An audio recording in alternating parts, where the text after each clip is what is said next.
ปีพุทธศาสนา2569ว่าปีใต้2589นี้ปีก็2387คู่เดินชีวิตใต้ขึ้นมาว่าเร็ว3 คำเดินชีวิตเมืองขึ้นมาว่าเร็ว2 คำปีคิดวันที่24เดือนสิงหาคมปี2525ในปางสร้างคือกรรมตราอนัตตาวิปัสสนาภาวนาหานยอดธรรมอนัตตาออกกรรมทน16ปีวัดอนัตตาวิปัสสนากรรมฐานหนองเขียวเอิงวันลมลอยสะทงเวงตาคิเล็กเมืองไตปลอกโคงในก็หอถึงมาวันพลหาเปลี่ยนเท่าไรสืบยามตั้งเขาสู้นิพพานพยายาม1 โมงต่อถึง3 โมงเพราะเหมือนเท่าพายเฮอบอกมันถึงกลางมันเนาะไหว้เสียเฮาปงปอละลายเอานี่ก็ในวันเหมือนในเนี่ยเฮาจะได้เสียตะลากันจะได้สอบอารมณ์กัน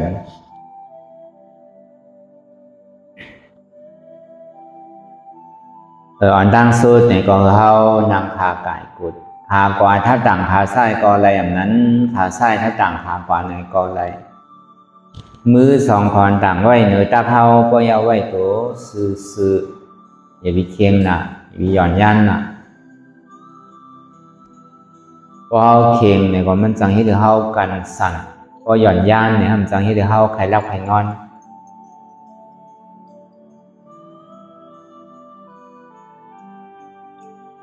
เคียงหย่อนยันนั่นก้าวไก่เลยการไว้วางตัววางใส่เฮาเคียงหย่อนยันในห้องว่าเสียนตั้งสายกลางเสียนตั้งสายกลางเนี่ยเป็นเสียนตั้งปิ่งยาปิญญานั่นเป็นสมาธิที่สมาสังกัปปะตั้งหันหมันแมนตั้งวนหมันแมนเพราะอย่างนี้ก็คือเขารับหูเนอคือวิญญาณปิญญารับตาเนอคือตาญาณปิญญาอยากตัวที่มันนอวิญญาณทัดใจเตียนเท่าหูนั่นอะไรเสียนอันไหนเตียนมันพุทธปอเกิดขึ้นเป็นมานั่นเนี่ยก็เขาก็หมอวนวางเป็นอนัตตา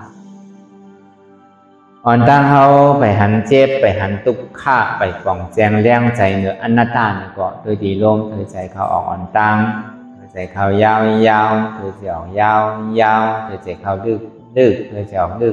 กพอเขาเย้าในกองเขาวนว่าเกิดพอออกมาเย้าในกองเขาวนว่าตายพอเขามาเย้าในกองเขาวนว่าเป็นพอออกมาเย้าในกองเขาวนว่าดูฟองเนี่ยก็เขาวนว่าเกิดเวียบเนี่ยก็เขาวนว่าตายเนี่ยแต่ว่าเขาเตยหลอกหลายๆแค่เขามีหยาดตั้งหันถือใจหยาดตั้งวนถือใจหันเฉพาะที่มันอู้เปิ่งอะไรเอาตั้งเจียวเชี่ยวต่อไปทีนั่นมีอะไรของหลานไหนที่ว่าเป็นเขามีเขาเตียนเขาอู้เปิ่งของอะไรเนี่ยป้วนปีป้วนเดินป้วนวันมาต่อถึงท้องย่ำมือเดียวใครเท่าก็เท่าใครเป็นก็เป็นใครตายก็ตายอันนี้มันบอกในดองตั้งทำจังก็ให้ห้าตับอะไรมีอะไรเสียเจอเสียรองเสียนในที่ว่าเป็นของเฮามีเฮาอันวันจังว่ามันเป็นอนัตตามันใจตัวเก่าเนี่ยพอดีว่าเด้เนี่ยก็คือเฮาปีกหูปีกตาปีกหูหลังปีกศพปีกโตแล้วก็เปิดใจอันเดียวปีกหูอันว่านั่นเสียงเป็นยองอ้ามเลยสังเสียงอันเป็นไรเสียนี่เฮานั่นเลยสังเสียงเตียนยองอ้ามนั่นเนี่ยก็อย่าไปเนียดจมเสียงเตียนไรเสียนี่นั่นเนี่ยก็อย่าไปเนียดใจล้ำเนี่ยก็เบอร์มีหูเขานั่นมันจังถ่อมจังฟังเตียนเป็นจังยองย่อเลยสังเตียนเป็นจังเสียนี่เขานั่นเลยสังเพราะเขาหมอตาในซื้อในเขาเดี๋ยวเอาลองเสียงตีเป็นไรว่าห้างเขานั่นมักเขาอกเขาใจเจ้าของเขาเป็นทุกข์เพราะวันนั้นอันเป็นเส้นนี่นั่นเนี่ยก็อย่าไปโกอันเป็นยองอ้ามนี่เนี่ยก็อย่าไปเนียดจมอันทางดีนั่นเนี่ยก็อย่าไปใครไรเจออันทางซ่านั่นเนี่ยก็อย่าไปโก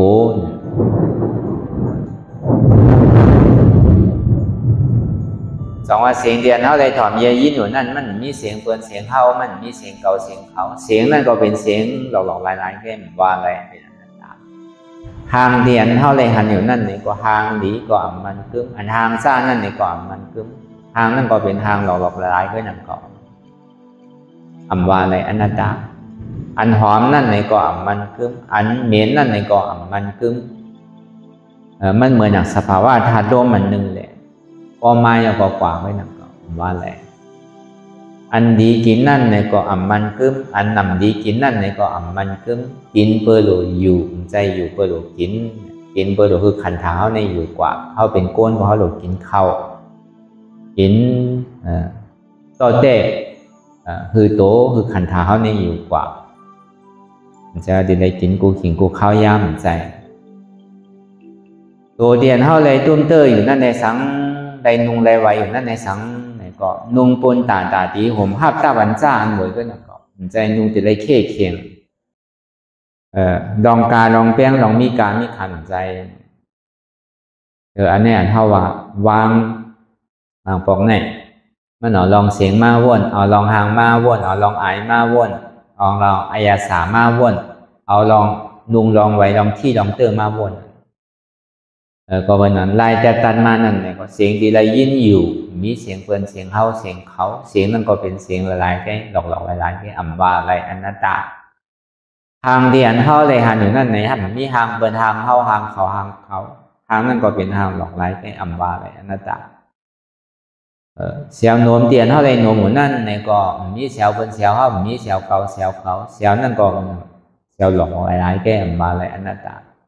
อายาสาตั้งกินนั่นเนี่ยก็คนกินเมี่ยวนั่นเขากินเมี่ยวนั่นเขากินเมี่ยวนั่นเขากินเมี่ยวนั่นเนี่ยก็กินเพื่อตัวคืออยู่กว่าใจว่าอยู่เอาจะได้กินที่กินใจลองนุ่งลองไว้นั่นเนี่ยก็เป็นนุ่งเมี่ยวนั่นเขานุ่งเมี่ยวไหนเขานุ่งเมี่ยวไหนเขานุ่งเมี่ยวไหนนุ่งปนตาที่ผมภาพตาบันซ่าอันหวยก็หนังเขาเนี่ยใจนุ่งที่ไหนเที่ยเคียงอดกันใจอันนี้มันก็เว้ากว่าพอปีกหูปีกตาปีกหูหลังปีกโซ่ปีกตัวยาเกาะเปิดใจอันเดียวก็วันนั้นเสียงที่อันในถอมได้ยินอยู่นั่นเนี่ยอันผู้ดีได้ซ่าเนี่ยมันมีดีเสียงมีดีใจ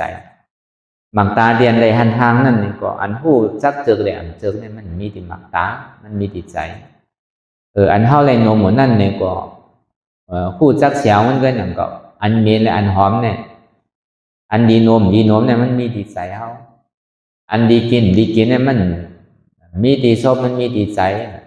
อันดีที่ดีเตอร์นั่นเนี่ยก็เพื่อมันส่งมาดีใจจริงๆก็วันนั้นพอไล่งานมันว่าเด้ๆเนี่ยอันใดเสียงอันไหนที่มันพูดบอกเกิดขึ้นเป็นมานั่นทิ้งใจคือไรอย่าไปหือใจเนี่ยกว่ากาวางกาเป็นอย่าไปซ้อมกว่ากาวางกาเป็นทิ้งใจคือไรก็เบอร์กูเจอกูร้องเนี่ยมันลุกมาดีใจจริงๆเนี่ยพอเขาหยับเขาหวานสะพอดีมันเป็นอย่างเดียวกูเจอกูร้องนั่นมันเกิดขึ้นมาดีใจเอานี่สิมันก่อมเอาลองเสียงลองหางลองไอลองยาสาลองการตุ้มเตอมาม่วนตั้งหลังเลยสังมือเหลียวเลยสังตั้งหน้าอันตีถึงนั่นเลยสังเนี่ยอันนี้ก็มันก็ให้เธอการเท่าเนี่ยมันน้ำให้เธอการเท่ามันเก๋เท่าก็ทางในวนดีๆการให้การตะล่าเนี่ยก็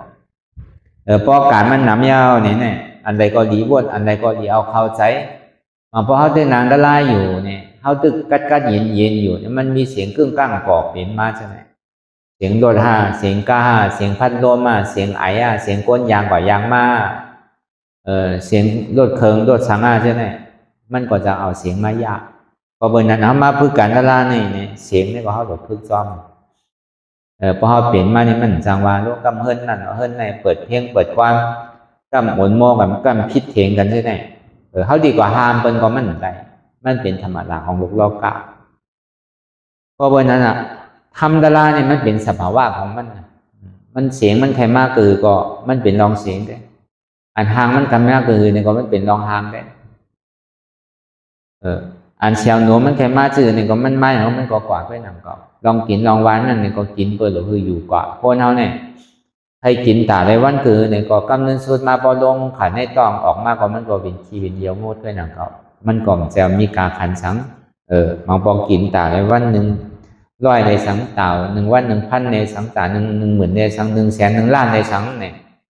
มันมีการมีขันมันพอเหลือคำกว่าในเสตาก็ถึงที่ออกมากกว่าให้มีคำออกมาหนึ่งก็ แต่ก็เบอร์กินเบอร์หลูคือขันท้าเขาในอยู่ก่อยพนั่นเนี่ยมันจังว่าเขากินเนี่ยมันดีเย็นเป็นเงินเป็นค่ำมากกว่าใจนะครับก็บนนั้นเพราะเขาป่องเสียงแรงใส่ลองตั้งพึ่งตั้งบ่ตั้งเสียงเนี่ยก็มันก็ซ้ำสามันก็กัดเย็นมันก่อมป้อหลวเอาลองตั้งกูเจอกูลองมาบ่นมันหนีจ้าเขาจริงๆก็บนนั้นอ่ะจังว่าอันใดมันเป็นตาลาเนี่ยมันมีอ่ะอันใดที่มันยากเขาหนีจ้าเขาที่มันเก่าเขากูเจอกูสามแสนเปิงอ่ะในรอบตัวเขาเนี่ยมันเป็นตาลาเสียงไอโยงที่มันมาตุ้มเตอกูเจอกูลองเตียนเท่าไรทบไรญาเตียนเท่าไรหันไรหูเตียนเท่าไรถอมไรยินเตียนเท่าไรเฮ็ดไรก่อนเราไรไปเนี่ยที่คือเหมือนใจเท่ากูเจอกูลองนี่มันเหมือนไรที่คือเหมือนใจเท่านี่มันเหมือนไรก็เบอร์นั้นอ่ะเพราะมันเหมือนไรเนี่ยก็เท่าดมหมอปล่อยว่างเท่ากลุ่มกะใครเหมือนใจเท่าติ๊กก็มันไรหนึ่งเก่าก็เบอร์นั้นอ่ะลายอันเข้ามาจ้างตื้อกำตราเนี่ยในประท้องว่าการปล่อยวางการที่เอาของนักของนักของหนักเนี่ยเอาออกต่อออกเหมือนเท่ามีเฮือนอยู่นางหลังอ่ะเมื่อเตะสร้างเอาปึ้งมันมานั่นตั้งแต่เท่าความมาก่อยมีก่อยเฮ็ดก่อยหาก่อยมีลูกมีร่างก่อยมีปีมีน้องมีเจอมีเคยก่อมีออกจากพวกของเงินค้ำอย่างนั้นนำขึ้นมาอย่างหนึ่งเขาก็ต่อเขาไอ้ที่เฮินปันมันดีแทบกับซ้อปันมันดีใส่ตู้เสียปันมันดีเอาเก็บเอาซิมเอาหอมไว้ดีก็เบอร์โกเบิ้นจางมาหลักมาสวนโกเบิ้นจางมายามาเก่านั่นมันเก็บซิมหอมที่นั่นกิเลสเนี่ยด้วยการทำไมการละลายในซ้ำดีแล้วออกอันใดมันมีอยู่ในหอในเฮินเนี่ยอันเฮาหักอันเฮาหงอันเฮามืดอันเฮาเกยอันมีกามีขันเช่นนั้นเฮาก็ดีแล้วต่อถึงเฮือนหลังนั้นในป้อมมีกาขันมีทางอันมีกามีขันก่อนไว้เป็นเฮือนห้ามแปดก็ได้พอเป็นเฮือนห้ามแปดแล้วนี่ซื้อเนี่ยเท่าหมู่กวนเป็นดีมาหลักสังเป็นดีมาโจรสังเป็นดีมายาสื่อเก้าสื่อเนี่ยก็เปิดมันเป็นเฮือนห้ามอย่างนี้เนี่ยเขาก็ซ้ำสาเท่าหมู่กันไม่ใจจิตจับกลับมันอย่างตอนนั้นก็เป็นเฮือนห้ามว่าห้ามที่ไหนเป็นอย่างพัดนอนว่าบนนอนผีมันเผ็ดมันทำให้เนี่ยเขาว่าเนี่ยใจเฮานั่นลองตั้งยึดยับกับมันเฮานั่นเฮาดีเลยหมอวนว่างซึ่งนั่นถึงดีกรรมถึงสุดมาในเฮือนหลังเตียนเฮาเย็ดมาก่อสร้างมาตั้งหือตั้งน้ำในเตียนอยู่ตั้นเศร้าเฮาเนี่ยยังดีเลยย่าอะไรทุกออกดีเลยกวายเป็นหนังเก่าเฮือนหลังในเกาะอันนี้แค่ติ่มโดสุกซากสังเอาอันถูกดีไม่ใช้ไม่ข้อสังเอาพอมีเฮือนหัวซ้ำดีเลยใส่คอนน่ะ1 เดือนก็หือไล่ออกไล่เสียก็หือการนำกาไพ่ก็หือเนี่ยครับดีเลยออกห้ามเป็นลองตั้งไม่ใส่มันอยู่อันนี้เฮาว่าลองตั้งปึงตะลางพอเฮาหมอเอาออกเตียนมันนิจจากเฮาเตียนมันยากเก้าเตียนเฮาใจติดใจจับใจแก้มันน่ะก็เพื่อทำเนี่ยก็เพื่อเฮามาเอาออกใจมาเก็บซิมหอมเลยเอาเข้ามาที่กินใจก็เพื่อหน้าตาในการปล่อยว่างเนี่ยไม่เป็นการเอาออกการเอาล้อผ้าออกเอาต้อซ่าออกมาหน้าที่วิจิกิจสารในกิเลส30 ตัวเนี่ยเข้าออกต่อจริงๆเอาตั้งแต่ล้อผ้าเป็นเปิงหลงมันอันเท่าใครมีใครเป็นลองเฮ็ดลองเตะลองสร้างลองหาวซะนั่นนี่ก่อนเมื่อเฮาไม่ขันละลายเอาเนี่ยเอาไว้กำหนึ่งก่อนดอนใครมีใครเป็นเนี่ย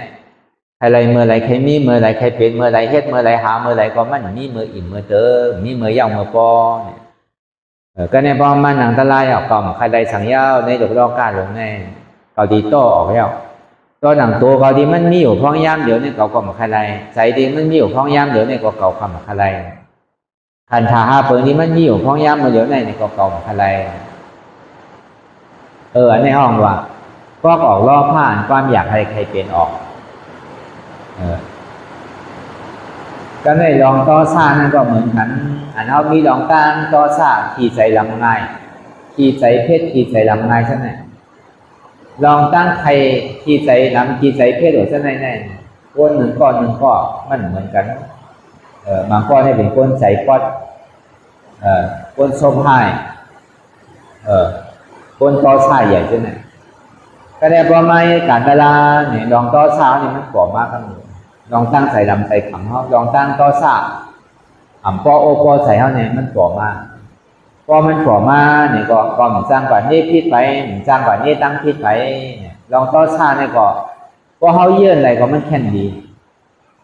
ต่อชาเนี่ยมันเหมือนไพ่ว่ะพอมันลูกมาเหมือนไรก็เหมือนเขายักขานไว้หนึ่งมือเขากำเดียวตั้งไหนมันอ่ะด้วยการรอผ่านนั่นนู่นมันเป็นไพ่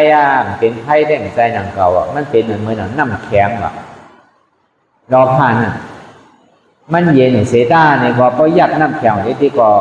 เจี๊ยบหนังเก่าอ่ะน้ำแข็งนั่นก็ลองยักลองกำด้วยอันเขามีรอผ่านอันเขามีม.5 มานั่นม.5 นั่นเป็นหือก็เปิดทำมีก็อ่ำพันทำใส่ก็อ่ำหูนั่นเขาเป็นคนพุทธศาสนาเขาวัดเขาว่านอนวัดนอนว่ามากำศีลกำธรรมมาศีลเป็นอันไรสมาธิเป็นอันไรวิปัสสนาเป็นอันไรเฮ็ดดีซ้ำจะได้เฮ็ดคือพอสั่งคำสอนกล้าเป็นเจ้าในซ้ำสอนสังเนี่ยก็กำหนำได้ก็ห้องไปยามาพึกจ้างคือกันตราเนี่ยก็เขาก็ดินกองก็บนนั้นก็เลยมาถ่อมมายินเลยมาจ้างคือกำเย้าในซื้อเนี่ยก็เขาก็ปองมากนำก็เกศเขาว่าปองเสียงๆเนี่ยก็อีกหนึ่งในมันถึงปองก็บนนั้นม.5 เตียนรับสิ่งพิษเมื่อหนังเดินรับเมื่อหนังก้นเขาทำในหมีไพ่เนี่ยก็การเตียนเขาเลยถ่อมเลยยินตารางนั่นเนี่ยมันเป็นสุดท้ายไม่ง่ายเนี่ยเป็นยานตาดีถ่อมเมาตาดีอ่านดูเอาเลยพอใจอันเท่าอ่านดีกันไล่ตัวในดิ่งไล่ก็เป็นสุดท้ายเนี่ยสุดท้ายไม่ง่ายเนี่ยอันเท่าเลยถ่อมยินตารางนั่นเนี่ยก็เป็นสุดท้ายไม่ง่ายเนี่ยก็การถ่อมหลอกหลายตัวเนี่ยพอห้องจิ้มตัวเฮ็ดตัวสร้างกรรมตัวเนี่ยก็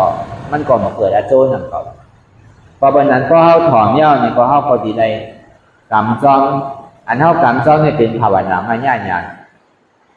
อันเท่าทัดสารตัวในตัวในใจที่มันเป็นให้เป็นเสียงดำมันง่ายเนี่ยอันเท่าหมอวนว่ากูเจอกูลองเนี่ยมันเป็นอนัตตาสะพออ่ำอุปเปิดห้องน้ำมันไรอันนี้ห้องมาเป็นวิปัสสนางานการเรียนเท่าเลยถ่อมเลยยินอยู่กูวันไหน3 ปอก 4 ปอกนั่นเลย3การเรียนเท่าเลยมาจ้างคือคำตราวันไหน4 ปอกนั่นเลย3อันนี้ก็นำกอเกตลองอันเท่าผมพูดก็เท่าก็พูดมาเมื่อนั่ง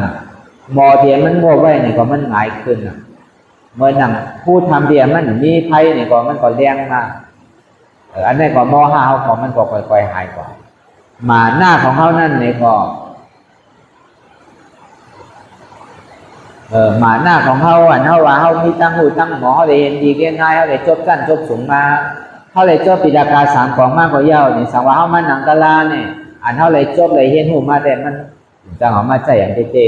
ๆป้อมมาเฮ็ดเปิดกอกพระราเป็นเจ้าแตกเนื่องว่าคนนั้นทำเฮียนดี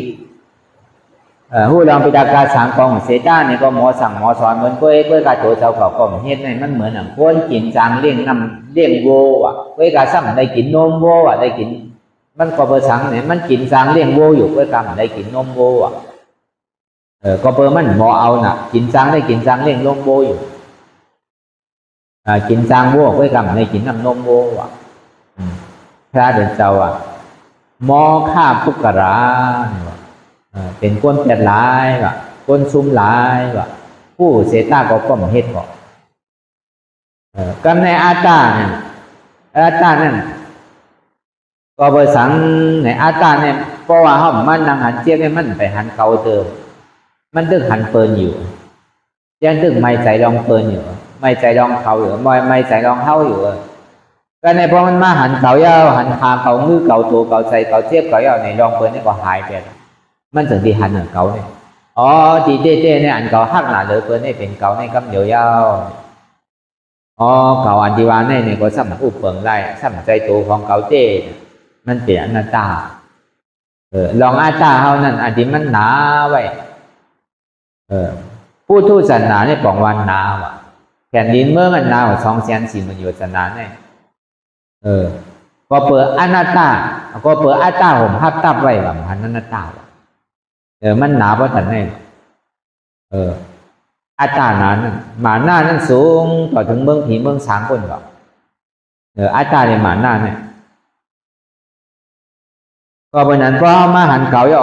จีเต้ก็ขอมันนังก็มันเจ็บมันก้นขึ้นเมยแกนมาเนี่ยลองใจพงใจผิวลองว่นดึกว่นหลวนี่หายแต่เสีย มันมาที่ไหนเสียงมาที่ขาเจ็บแอวเจ็บคนเจ็บเนี่ยอันนี้มันหันเก่าอ่ะเพื่อการที่มันเป็นอยู่เพราะย่ามมือเหลียวในเป็นซ้ำซ้อนมาอย่างใจเก่าหวังใจโตเก่าอ่ะอันนี้เขามานั่งเมื่อเขาไปย่ามมันก็ไปย่ามมันนั่งถ้าหามันนั่งบอกคนหนึ่งได้รู้ก็มีตั้งนั่งเพราะเขานั่งหันเขายามนั่งมาได้ก็มันถึงชั่วโมงน่ะมันบอก15 มินิมันบอก5 มินิมันบอก20 มินิมันย่ำไปตั้นหัวยาสามันเกินอ่ะลองเจ็บลองแสบให้เป็นชื่อก็ในพอมานั่งโฮมกันเย้าในซื้อเป็นคนนั่งอะไรอยู่นู้นไง2 นาทีก่อนหันเป็นวาสังเป็นก็ขามอะไรอยู่เป็นก็เยื่อนอะไรอยู่เป็นก็โอ๊ตอะไรอยู่นู้นไงมันก็ซ้ำให้เธอเข้าเป้โตเป้ใจกว่าป้อมเป็นนั้นเท่าลาลีเฮ็ดกับกาวากาเป็นเนี่ยพอเข้ามาลงเฮลำเดียวกันเต้นี่ก็มันจางจุนสันกันได้พอมาลงเฮลำเดียวกันเย้าสังว่าเข้าหนุ่มเหลือเปิ้น5เนี่ยก็ห้ามใจอันเป็นหนุ่มเหลือเข้าก็เป็นเฮ็ดไรสังว่าเขาเก๋เหลือเปิ้น5เนี่ยก็ซ้ำใจอันเป็นเก๋แล้วก็ซ้ำเฮ็ดไรหนังเก่านั่นก็เขาปีหนาเนี่ยเป็นปีเดี๋ยวเขาก็มีเขายอมหนานั่นเป็นยอมเดี๋ยวเขาก็มีหนังเก่าปีก็ย่ายอมก็ย่าเรียกก็ย่าหนุ่มก็ย่ามันตึงมีกูก็ลองเทียบลองเสียบเนี่ยเพื่อการมันตีมีลองตั้งขันทีลองตั้งเยื่อในมันก็คือกันนั่นแล้วเนี่ยเขามาพึ่งสร้างด้วยกันดารานั่นเนี่ยเป็นซ้ำสอนเขาเยื่อสอนเขาอดเป็นคือก็ย่าตายเป็นตายมี2 ตายอัตตาตายเป็นอริยะคนตายเป็นเทวดาใครตายก็มันซุ่มโดยไว้ใจที่ไหนกันอันนี้ก็มันจะให้ถืออัตตาเขานั้นเบาหวางลงเด็กที่ลองตั้งอยู่ที่เท่านั้นก็เหมือนนั้นต่างเก่าคนเขาในก็เรียกดีไรดีเฮ็ดให้ไรให้ใครเฮ็ดอันไหนไว้ก็ดีไรใครเฮ็ดให้ก็ดีไรขำใครเฮ็ดดีก็ดีไรจางยุ่มย้ำหรือดีไรให้อันนี้พอเขาซื้อสาเขาหาเมียนเขาจ้างซื้อกังหวานร้อยๆเอานี่ก็มันก็ดีหันอัดโจมันมาลองตั้งอันยุ่มนะก็เป็นนั้นเท่ากันเขาลาลีเฮ็ดปากกาวากาเป็นเนี่ยเกิดมากินข้าวเกิดตายป้วนเดินป้วนผีป้วนวันมาอย่าก็เกิดมาเท่าก็โดดตายกันเท่าก็เพื่อกินข้าวกันอาสากยาวก็เพื่ออยู่ถึงกันก็หูจักตะลางก็อย่าเพื่อเท่าหลอกเท่าร้ายอาสากแก่ก็อย่าเพื่อแก่หลอกแก่ร้ายแก่คือมีตังพูดเท่ามีตังพูดเท่าก็หลงมอเท่าแก่ก็หลงมอแก่อาสักน้ำก็หลงมออยู่จ้อมอายุอาสักเขาจะว่าเท่าน้ำแก่น้ำชอบน้ำก็มันดีน้ำเก่าก็เป็นนั้นลองตั้งหูตั้งหมอเขาลองตั้งติ๊กที่นั่นไหนก็มันก็ที่ถือเขาหันที่หันถูกหันหมานหันใจลองตั้งศาสนาพระราเป็นเจ้าเนี่ยตีเลยยังซ้อมเสียนตั้งซื้อเนี่ยลองตั้งหันเนี่ยก็เพื่อเข้าเลยพูดเลยหันเนี่ยเข้าจึงดีเข้าใจ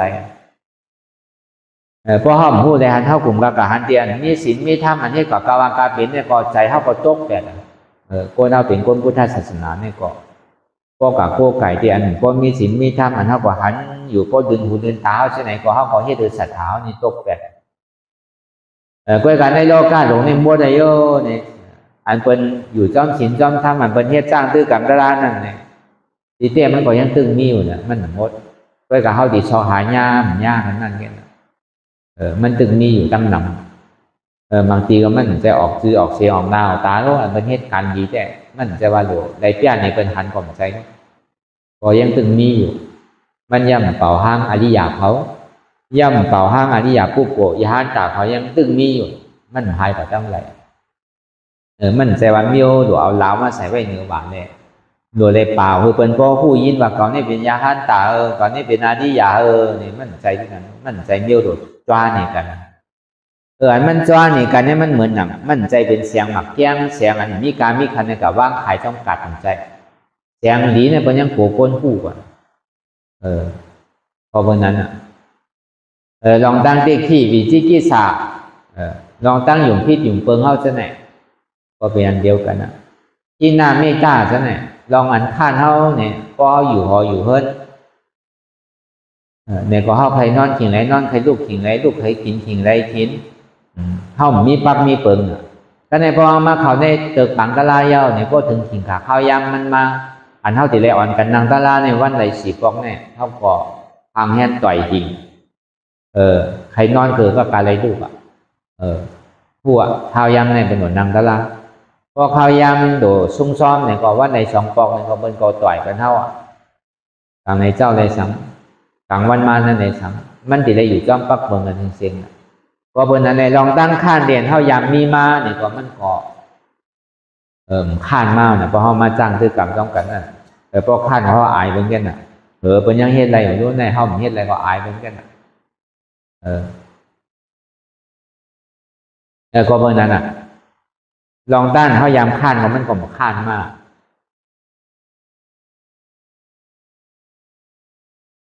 ก็ในกูจ้าในลองใจโพ่งใจผิววนลองใจลองเนื้อวงอันแน่นาเนี่ยก็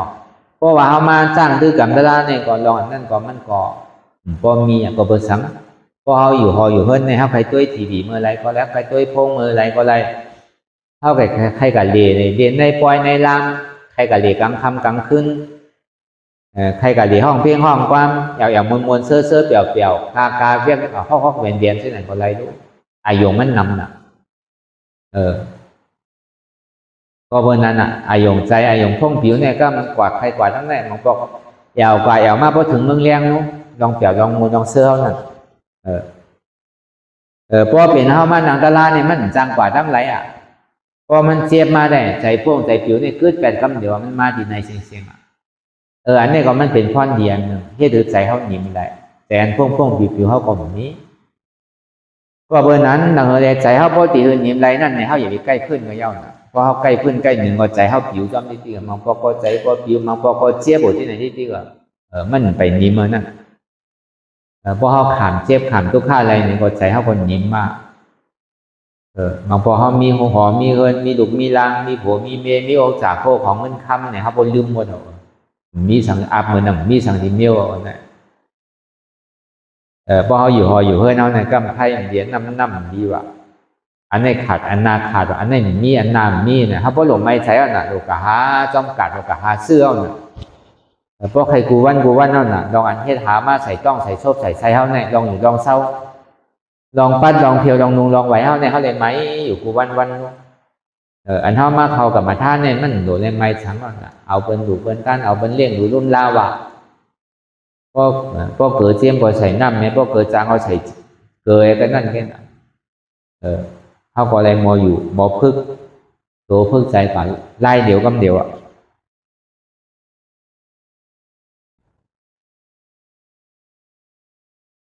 ก็ในฮีดีเนี่ยฮีดีเนี่ยพอเขาอยู่ทางกวยเนี่ยพอเขาอยู่หออยู่เพื่อนนั่นเขาหมุ่งโก้ก็ดีลองตั้งดีนั่นลองตั้งเมืองทุกข์เลือกนั่นลองตั้งบ้วนดีดาทำดีเฮ็ดทำดีเนี่ยเฮ็ดกว่ากาวากาเป็นการโคนหนึ่งวันอันเท่าเฮ็ดอยู่อันเท่าบ้วนอยู่อันเท่าลานอยู่อันเท่าเฮ็ดอยู่เนี่ยกำน้ำเป็นลองดีนี่มันก็มีมันเป็นลองอันทำดีดอนมันตึงปูล่าเมื่อเขาเมื่อเวียดป่าเมื่อเขาเมื่อหาป่าเมื่อเขาเมื่อหาโตเถินเขาเมื่อหากวางหาเถินหาพานใช่ไหมช่างพอโจมไปเท้าแล้วเนี่ยข้าวยำในคำสั่งถูกอันเนี่ยพอฝนตกมาใช่ไหมกวางว่าพานมันดุมันออกมาหากินน้ำหากินเยอะกินยาโลกมันทางในกินยีน่ะอันนั้นซ้ำกลัวเนี่ยพอดีให้ลองตั้งเมื่อพอดีกะหาปลาหาไว้เหมือนหนังน้ำมันฝนตกมันน้ำมันขึ้นหนองบนแตกมาใช่ไหมเนี่ยอันเจ้าเขายามหาปลาเนี่ยเขาพอจมไปเขาพอหลุดกับไปหลุดกับเบียดปลาหลุดกับช้อนปลาก็เป็นนั้นเพราะเขาอยู่เฮิรนไหนมันตึงหมากกลัวแต่ที่เฮ็ดลองตั้งเบิกนั่นก็เป็นนั้นทำไมการตลาดในเนี่ยลองตั้งดีในอ่ำโลโกวะอ่ำโลก้านอ่ำโลข้านอ่ำโลดื้มอ่ำโลอ้ายวะอ่ำโลเทิงวะเหมือนทำไมการตลาดอยู่เมื่อเร็วนะผู้อยู่กันกูก็เนี่ยวันไหนสีปอกเนี่ยเขาเลยมาจ้างคือการตลาดเนี่ยอ่านหัวจงโมงมันเนี่ยอ่านหัวสองจงโมงมันเนี่ยเขาก็ย่ำกลัวเนี่ยเขาก็มาเฮ็ดอยู่เขาก็ยางเขามาเฮ็ดอยู่คนเก่าก็ห้ามกลัวมาเฮ็ดอยู่รู้อันนั้นบอกว่าเขาหมุ่งกลัวคนใหม่ก็เลยยินเสียงมันมาเนี่ยก็เขาก็มาฮอดพอฮอดทองถึงมาอยู่ 5 วันเหมือนไหนอันเฮ็ดเด็กๆก็4 วันเหมือนไหนก็อะไรก็ย่ำไปก้านนั้นเตอก็อะไรก็ไปถามปองเฮิร์นเตอรุ่นน่ะปองว่าห้าหมกลัวใช่ลองตั้งนิ้วในเด่มดีโกนังเก่าอ่ะดีย่องย่อหนึ่งเก่าก็เพื่อห้าหมกลัวเนาะก็กับพอดีกับหาปูหาหอยได้หาลองตั้งเบิกตู้จะเลิกได้ก็ดีโกนังเก่าแล้วก็เบอร์นั้นเฮ็ดก็ก้นเมียวคือก็เป็นก้นเมียวนั่นน่ะเพราะห้าเป้โตเป้ใส่เฮาเนี่ยเฮาหลดเลิกเฮ็ดก็ก้นดีแบบบางพออาจ้างตัวเฮาใส่เฮาเนี่ยมันย่ำน่ะมันเบิกน่ะรู้พอดีกว่าลองตั้งอันหนำดีเนี่ยมันรันกันน่ะมันแดดมันเชี่ยวน่ะพอพูดตัวใจเขาเนี่ยกลุ่มการเฮ็ดอยู่ที่ไหนที่เนี่ยมันเป็นหอเป็นเฮือนน่ะมันเป็นรูปเป็นร่างมันเป็นโพเป็นเมฆกันน่ะหน้าหอโตเฮือนก็ดีลู่อ่ะพอเฮือนลู่ก็วันเมืองลู่อ่ะ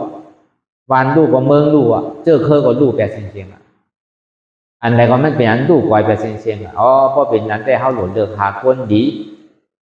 โหลเลือกหาเตียนมันสั่งถูกห้องว่าไก่ยานิมิตเนี่ยห้องว่าธรรมะมีสวยนะอันที่มันตุ้มเตอร์ที่มันนิจจากที่มันได้พิษได้เถียงที่มันได้หิมลองตั้งค่าตั้งขายที่มันใจโดกันนิอาซาใส่ใจเปิ้นอันนี้เขาก็เดือดหามาเขาก็หมกโกนั่นนะอันนี้เดี๋ยวมันดีให้โดนนั่นก็การทำให้การตลาดเนี่ยมันดีโกดูออตาบ้าเนี่ยนะออตาบ้าเนี่ยบอกว่าอ่ำอายว่ะพอเขาอยู่ห้างกล้วยเขาอยู่หออยู่เฮือนห้างกล้วยแต่เขาจึงมาพูดจักอายอ่ะพอที่เหตุการณ์เมื่อการเรื่องการมันดีแน่มันตึงอายเหตุกว่ากาวากาเป็นอ่ะก็ในพอไม่การเวลาเนี่ยพอซ้ำใกล้เพื่อนใกล้หนึ่งใกล้ลูกใกล้ค่ายใกล้ได้ใกล้ห้องใกล้ไฮใกล้ข้างหัวที่ก็เขาซ้ำดีอายเหมือนกันก็อันนี้ถูกดีอายก็ดีโอ้ดาวกับเปิ้นเฮ็ดได้เขาเฮ็ดได้เปิ้นหนึ่งกล่อมหนึ่งเปิ้นเพื่อนกล่อมเปิ้นนั่งไรก็นั่งไรเปิ้นก็เป็นก้นก็เป็นก้นว่าเขาหนุ่มเปิ้นหนุ่มแล้วเขาก็มีเขาเท่าก็ว่าเปิ้นเท่าแล้วเขาก็ซ้ำมีเฮ็ดถือก็ดีเยินดีเฮ็ดกว่ากันลองตั้ง10 เปิงลองตั้งกิเลส10 เปิงในปองว่ามันสุกสีอยู่กูกินกูข้าวยามมันน่ะอันนั้นไม่การตลาดเนี่ยมันใจว่ามันป้วนกว่าหลอกหลายมันใจว่ากูเจอกูลองอันเท่าไรพาว่างลองมนลองเปียลองเซอร์อันเท่าอยู่หออยู่เพื่อนเนี่ยเขาเคยกินขิงไรกินเขาเคยนอนขิงไรนอนเขาเคยลูกขิงไรลูกมันถางหางหลีหนาวน่ะก็อยู่เพื่อนเนี่ยก็เนี่ยเขามาอยู่ดีว่าดีจ้องไพ่ก็เหมือนใจน้ำก็เหมือนใจลองกินลองวางก็เหมือนใจลองรับลองนอนก็เหมือนใจเป็นอันเหมือนใจกว่าเช่งเป็นอันทุกข้าร้อนๆเฮ้ยก็เขาก็ยังมาขำหยาบขำผืดขำเยื่นขำอดขำจุนพาว่างในเขาตั้ง10 วัน11 วันเนี่ยก็เลยว่ามันก็ปลอดสุขสีกิเลสหนึ่งค่อยๆวางลงน้อยๆหนึ่งก็มันจะว่ามันได้สังละได้เหมือนใจหนึ่งก็เพื่อการเตียนวางมาเตียนพึ่งมาเตียนสั่งสอนมาได้ในใจได้ก็ใครมันไรกูก็คำเดียวถึงพอไรโทกูก็ถึงพอปีกอาเปสิผมมีไรทั้งเสียงมันจะมีซ้ำสาที่ได้จอยกันพอมันปั่นกันไรได้ใครปั่นกูก็มันใจเมียวหลบปั่นกันเลยเสบอกในเส้นตั้งเลยป้อมกว่าห้ามจังเฮ็ดชื่อลำเก่าที่ตีบอกกันก่อนกว่าไรป้อมจังเฮ็ดชื่อใครดีจังจอยอะไรถ้าเป็นเจ้ากวาที่นั่นลำเก่านั่นมันมีผุ่มหน้าเข้าใกล้มาห่อเสียพระราก็ถามมันก็ถามพระรานั่นมันก็ซ้ำว่าชื่อเนี่ยพระเป็นเจ้าค่ะเจ้าเนี่ยก็เบอร์วินัยอันว่านั้นมันนำพวกหนักฮารุเนี่ยก็เดี๋ยวดีกว่ามันมีเป็น20,000เหียงก็เดี๋ยวสินเจ้าสังขายาหานก็มีเป็น2 ปาก27ก็เบอร์พระเป็นเจ้าในปีเงียวินัยจริงๆเลยปีเงียตลาดจริงๆนั่นเลยก็เบอร์นั้นแหละอริยสังขารเลยทั้งอริยก็กลัวอริยซอดับปันสกิตกรรมอนากรรมยาหันต่างนั่นเนี่ยก็ค่อยๆวางลงป้อมมีป้อมน้ำเนี่ยเมื่อเจ้าห้องไปพี่เงียบได้ก็ไหลก็เป็นโตเป็นอริยเป็นยาหันต่างก็ตั้งน้ำย้อนไปว่าเจ้าห้องพี่เงียบป้วนนั่นแหละป้วนเนี่ยก็มันไหลอยากไปแล้วมันมาตีพระเป็นเจ้าเนี่ยพระเป็นเจ้าซ้ำขึ้นถามมันขึ้นองนาเนี่ยว่าสังวานลูกที่เมืองไหนกว่าที่เมืองนาเขาว่าเปิงแตกมันกัน ลูกที่เมืองสาวัตถีนั่นกว่าเมืองยาสโจนั่นผู้เส้นตั้งอยู่มือเส้นตั้งมันเป็นชื่อผู้อยู่ข้างเพราะเอาเขาว่าในเมื่อเดียวในก็เขาว่าลูกตะคิดได้กว่าเก้งตุงเนี่ยแหละเขาว่าผู้เส้นตั้งกันอยู่นั้นเนี่ยดีกว่าซื้อก็น่าลูกปีตะคิดได้กว่าเจียงตูเหมือนห้ามไปยามหันเจียงตูนี่ปอกมันก็ในพอเขากว่าเยาลูกเอาตะคิดได้กว่าก็พอถึงเมืองโกห้องถึงหมากย่างใช่ไหมเมืองโกใช่ไหมสำคัญเมืองโกเนี่ยมันดีอยู่ดีเศร้าหนาอันหมากย่างเนี่ยมันดีอยู่ดีเศร้าหนาก็มันกว่าเอาเนี่ยก็จำจังให้ถือดังเก่าวันนั้นอ่านได้ดีอ่านกว่าเชียงตุงก็การมันก็ขึ้นแปลตีหมากย่างแปลขึ้นแปลตีเมืองโกแปลได้ว่ะมันก็สังสือปนเมืองโกกว่าสำคัญต่างเดือตาเหลือเนี่ยก็ซ้ำดีอยู่นาวะดีอยู่ที่ตาเหลือเนี่ยซ้ำสืบกว่าทั้งนั้นน่ะก็แน่ครับกว่าป้นตาเหลือก็ไปถึงเมืองเพียกเนี่ยการที่เมืองเพียกดินก็ดีน้ำก็ดีอยู่ด้านเศร้าก็ดีสภาวะก็ดีอยู่เมืองเพียกเนี่ยจังให้เสือนั่นเสียงตุกกลมขันนั่นก็เมื่อนั้นเท่าว่าเปิงแต่ผงนั้นก็เมื่อนั้นหนังเก่าสังว่าเมื่อผู้เส้นตั้งอีดีในเกเส้นตั้งนั้นเมื่อผู้อยู่เมื่อมีหลายวันหลายเมื่อหลายของผู้ขา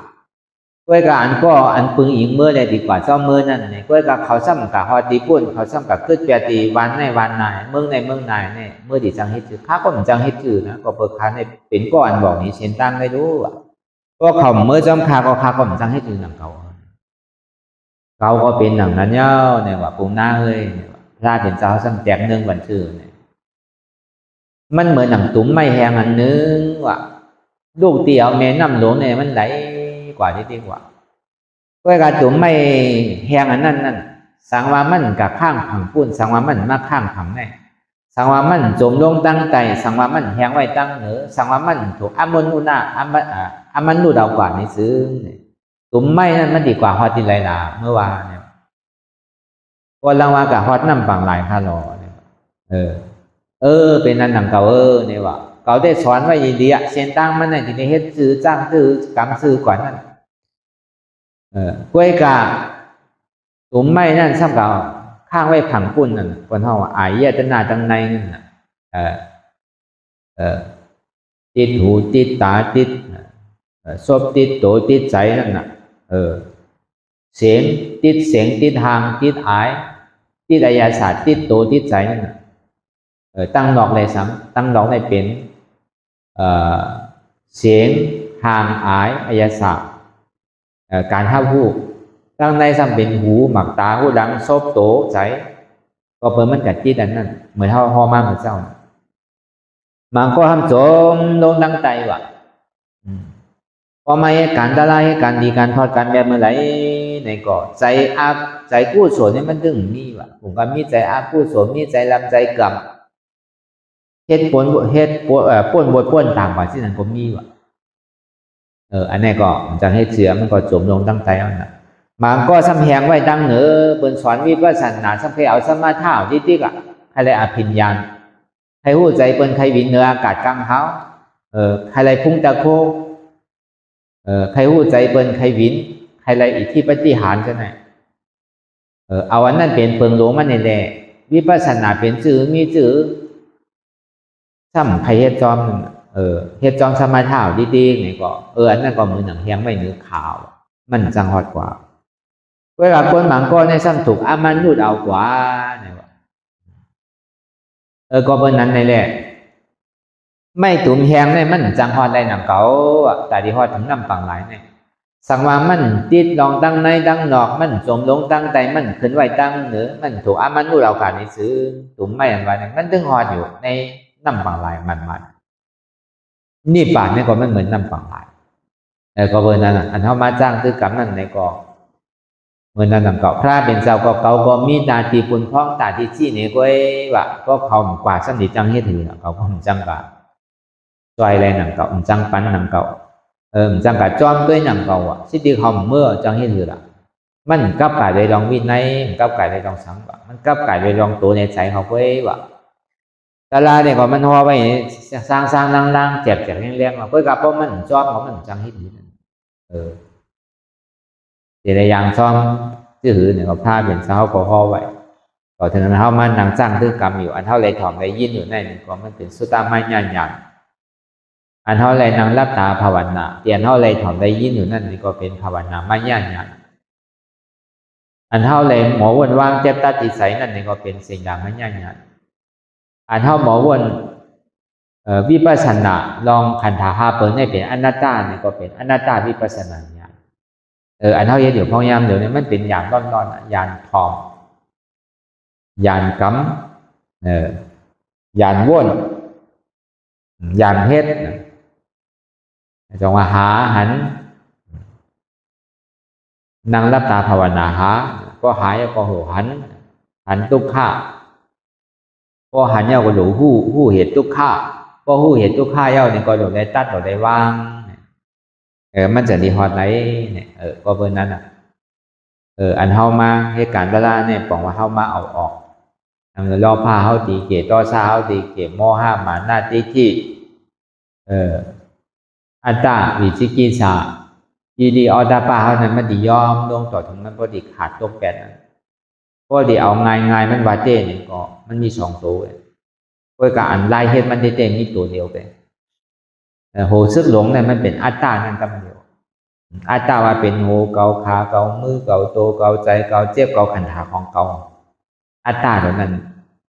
เขาก็ซ้ำขึ้นตัวเอาออกนั่นแกมีโหมีขามีมือมีตัวมีใจมีเจ็บขันธาเปิงในกล่อมใจของเขาอนัตตา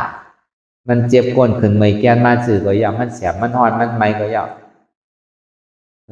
มันใครพูดใครขาดก็ยาวเติงมันใครตายก็เติงมันดีเต้มันตายนั่งเก่า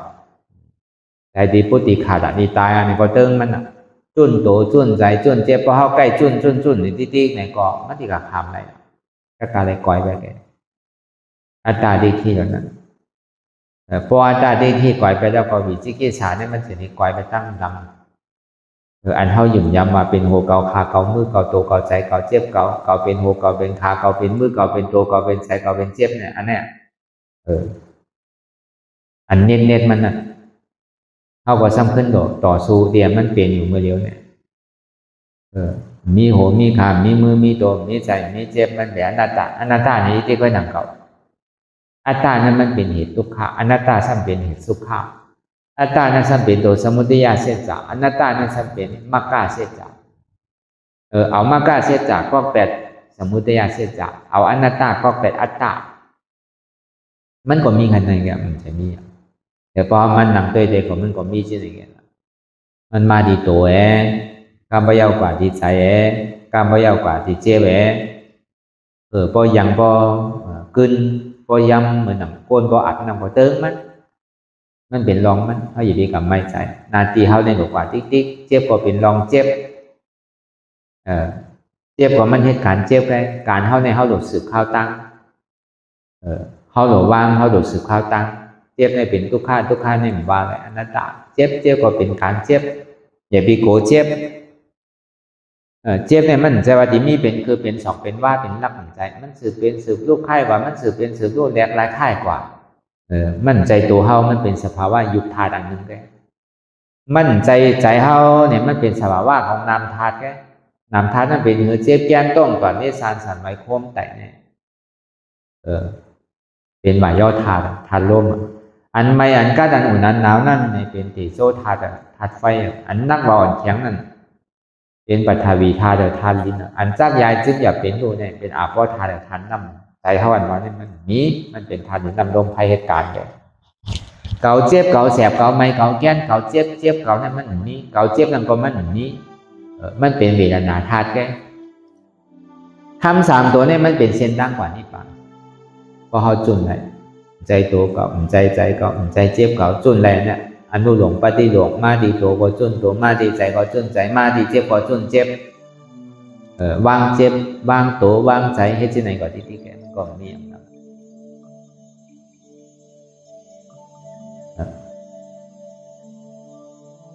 อันหมอก็ออกไปตั้งมัวตั้งเสียในไปยังเป็นธรรมะธาตุอันว่าในธาตุ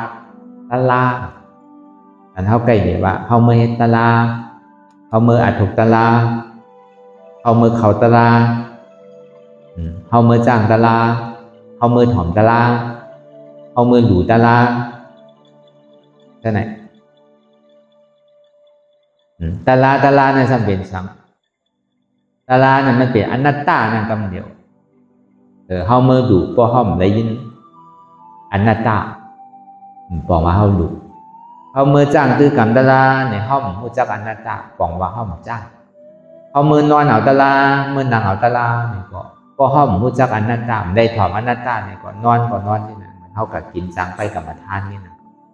กินจังนอนวัดเป็นนั่นก็กินจังก้นหนังกินจังนอนวัดเป็นนั่นก็พอเบอร์ตาลาเนี่ยมันเป็นอนัตตาเนี่ยบ่เฮาบอกว่าตาลาเนี่ยมันเป็นอนัตตาความก็ดีเพราะอะไรยินอนัตตามันจะเรียกว่าเป็นตาลา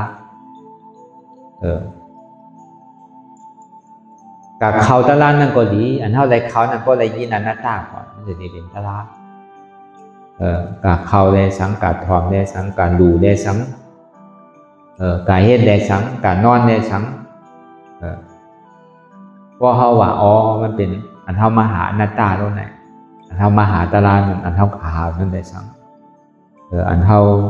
ปะซอกะหาบางบอกกะหาเป็นเดินก็มีรู้บางบอกหาเป็น2-3เดือนก็มีเนาะหาอยู่ห้างกล้วยนั่นน่ะเนาะเนี่ยพอห้ามหันหน้าตาเนี่ยบอกว่าห้ามพบญาเต้วะพอเบอร์สังเนี่ยมันมีศาสนาศาสเสไว้นั่นก็เบอร์สัพเพธรรมะอนัตตาก็ดีว่าเสียงมีไผ่เทียงอะไรเนี่ยบนในเห็นปริยัติมากก็ย่อปฏิบัติมากก็ย่อก็เบอร์มันเป็นคอกรรมพลาเป็นเศร้าเอกอธรรมมองอนัตตาตอทำทั้งเสียงทั้งบนในมีอนัตตาตัวเดียวสัพเพธรรมะอนัตตาเนี่ยอภิธรรมะ42,000 เหงว่ะสุตตัน21,000 เหงวินัยะ21,000 เหงทำทั้งเสียงในมีอยู่84,000 เหงไหมปิฎกา3 ของนั่นสัพเพธรรมะอนัตตาเนี่ยข้อใดก็เป็นอนัตตาไว้จังว่าเอาตีง่ายมันเอาตีย้ำมันเอาตีหูมันโดดใจจริงใจหมอกใจไว้มันนำก็เอาหักมันออกก็เร็วเอาตีย้ำมันมันโดดเสียข้าวเสียย่ำมันก็เปิดเขาก็มันก็มีขิงมีข้าวเอาตัวหิมเฮ็ดไว้เอามาผูกไว้เอาว่าอย่าไปว้าวปาดนามากก็เฮ็ดดีก็อย่าไปว้าวเดินนาปีนามาเนี่ยก็เฮ็ดดีอย่าไปว้าวชาตินั้นเนี่ยก็เฮ็ดอย่าไปว้าวเฮ็ดเมื่อไหร่เมื่อนั้นเห็นมันป้วนกว่าเป้ตัวเป้ใส่กว่าเมื่อไหร่เมื่อนั้น